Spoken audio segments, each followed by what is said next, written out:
La nuit s'annonce terrible. Dehors, le vent hurle, s'engouffrant dans les ruelles comme une bête affamée. La pluie fouette les fenêtres avec une rage presque humaine, et le tonnerre gronde, faisant trembler les murs de la maison. L'électricité vacille par instants, plongeant notre salon dans une pénombre angoissante. Nous sommes assis en silence, tous les quatre. Moi, mes parents et ma petite sœur. Mais nos esprits ne sont pas là. Ils sont avec lui. Mon frère.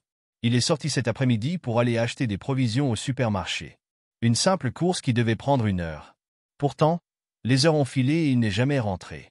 Nous avons essayé de l'appeler, encore et encore. Aucun signal. Juste ce maudit répondeur. 21 heures. La tempête a pris de l'ampleur. Les éclairs zèbrent le ciel, projetant des ombres mouvantes sur les murs. L'angoisse monte d'un cran. Mon père tente de nous rassurer.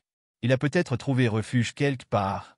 Les routes doivent être inondées, c'est dangereux de circuler. Ma mère serre les poings, luttant contre les larmes. Elle refuse de céder à la panique. Il aurait trouvé un moyen de nous prévenir, il ne nous laisserait pas sans nouvelles. Ma sœur se blottit contre moi, tremblante. Puis, soudain, 3 coups. Violents. Sur la porte d'entrée. Nous sursautons tous en même temps. Un frisson glacé me parcourt l'échine. Ma mère bondit et court vers la porte. Mon père l'arrête un instant, hésitant. Mais elle l'ignore et ouvre. Mon frère se tient là.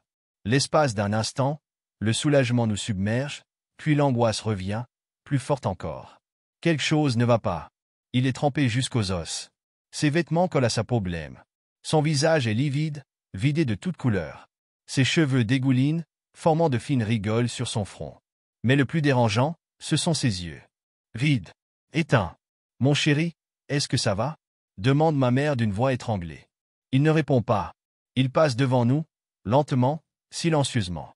Il marche d'un pas mécanique, comme s'il ne nous voyait même pas. Qu'est-ce qui t'est arrivé? Insiste-t-elle, la panique perçant dans sa voix. Aucune réponse. Sans un mot, sans un regard, il traverse le couloir et disparaît dans sa chambre. La porte se referme doucement derrière lui. Un silence pesant envahit la maison. Ma mère veut aller le voir, mais mon père l'arrête. Laisse-le. Il doit être sous le choc. Nous tentons de reprendre une soirée normale, mais comment faire? Dans mon esprit, un malaise indescriptible se répand, s'enroulant autour de mes pensées comme une ombre menaçante. Quelque chose ne va pas. Le lendemain matin, le silence règne encore dans la maison.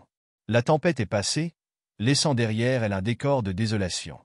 Les rues sont dévastées, les arbres arrachés jonchent le sol, et l'eau stagne dans les caniveaux. Ma mère se lève la première. Inquiète, elle va frapper à la porte de mon frère. « Chérie, tu devrais manger quelque chose. » Aucune réponse. Elle hésite, puis pousse doucement la porte. La chambre est vide. Le lit est intact, comme s'il n'avait jamais été occupé. Pas de vêtements humides, pas de traces de pas mouillés, rien. C'est impossible. Nous l'avons tous vu rentrer. Ma mère pâlit, son souffle s'accélère. Et puis, le téléphone sonne. Elle décroche d'une main tremblante. « Allô ?» De l'autre côté de la ligne, une voix grave, froide. « Madame, je suis désolé. Nous avons retrouvé le corps de votre fils ce matin. Il a été emporté par les eaux hier soir. » Un silence abyssal. Les larmes de ma mère ne coulent même pas. Elles sont bloquées quelque part, dans un gouffre d'incompréhension et de terreur. Mon père nous regarde, le visage blême. Nous nous tournons tous vers la chambre vide. Un courant d'air glacial semble y flotter. Puis, un murmure. Faible, à peine audible. Un écho venu de l'au-delà. Mon frère. Ou ce qu'il en restait. Moralité. Parfois, quand l'âme refuse d'accepter la mort, elle revient, errante, cherchant un dernier adieu. Mais certaines ombres ne devraient jamais franchir le seuil de la nuit.